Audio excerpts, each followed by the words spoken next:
Do you want to know how to bloom saffron the right way once and for all? Let's go, let me show you how. So what is saffron? Saffron is a stigma of a flower called saffron crocus, and it's only harvested once a year, and each tiny flower only carries 3 threads, and they only harvest it by hand. So that's why it makes it the most expensive spice in the world, also known as red gold. Saffron has so much health benefits. It's actually a good mood enhancement. Whenever I'm feeling low, honestly, I reach for saffron tea and immediately I feel much happier. I kid you not, next time when you're feeling a little low, go for that saffron tea and thank me later.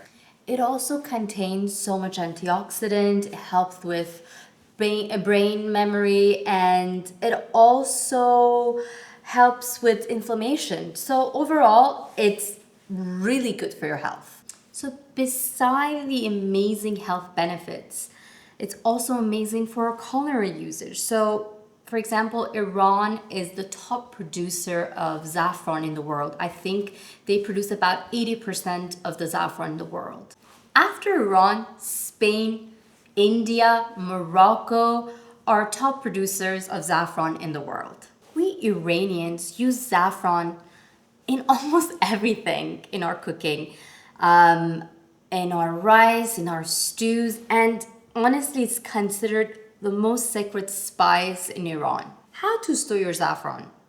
Honestly, the best way to store your saffron is somewhere dry and dark. But I don't have that. So I actually store my saffron in an airtight container and I keep it in the freezer. Keeping my saffron in the freezer will help me to keep it fresh and dry. So I'm not actually toasting it on a pan or putting it in a microwave because that will kill your saffron. Please, for the love of God, do not put this beautiful spice in the microwave to toast it because you will kill all the flavor and aroma. There are so many ways that you can bloom your saffron, but I narrowed it down to 3 best ways you can bloom your saffron, and each time you will get the best results. How can you tell if this is a good quality saffron that you have? As you can see here, all my threads are all red. There's no yellow or red. It's all red and long. And this is actually, they call it top negin, which is the highest quality of saffron in Iran. Okay, now I'm gonna add some coarse salt that will help with grinding this saffron. And I'm not gonna use spice grinder. Again, you're wasting so much of your beautiful saffron, so do not waste your beautiful saffron. Just use your hand.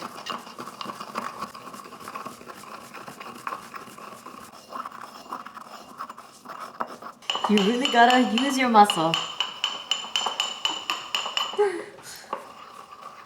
Okay, this is where you want to be. It's like a powder mixture. This is perfect. So today I am blooming it 3-way and we're gonna find out if they really make a difference. So the first one is just on ice cube. Just gonna leave some here.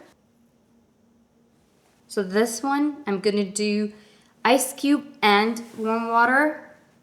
And the last one is just gonna be warm water.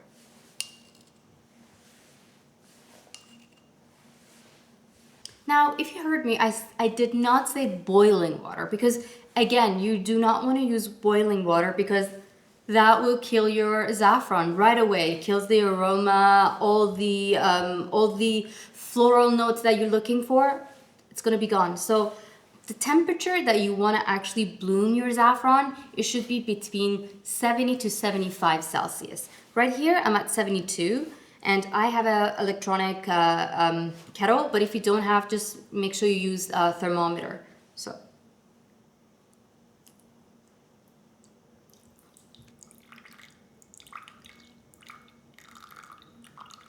So the second method is with ice cubes and warm water.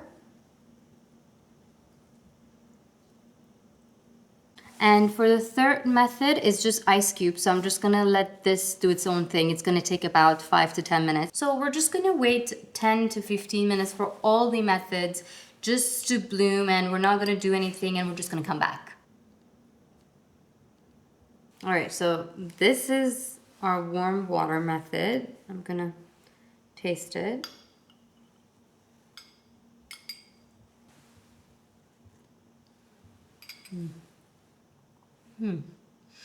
If you never had saffron, it's hard to explain. It's super floral and sweet, but it also has some bitterness. It's very complex. It's hard to explain. All right, this is our cold and warm method. It's a little bit lighter because of the ice cubes and water, so that's why. I feel like I'm doing coffee cupping.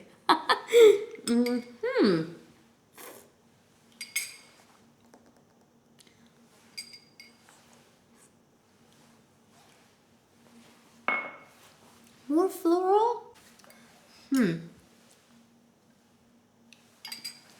Honestly, they're all the same. I would say maybe the cold method and the cold and warm method are more floral forward, but nonetheless, they're all so similar. So any way you want to go, any method you want to go, just go right ahead because they're honestly the results are almost identical.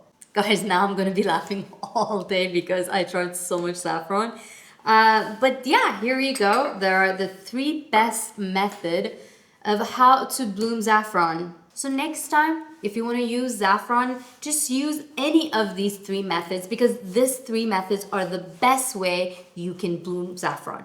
All right, thank you for watching and I'll see you guys next time. Now I'm gonna go make myself some saffron tea because I feel like I need it a little bit today.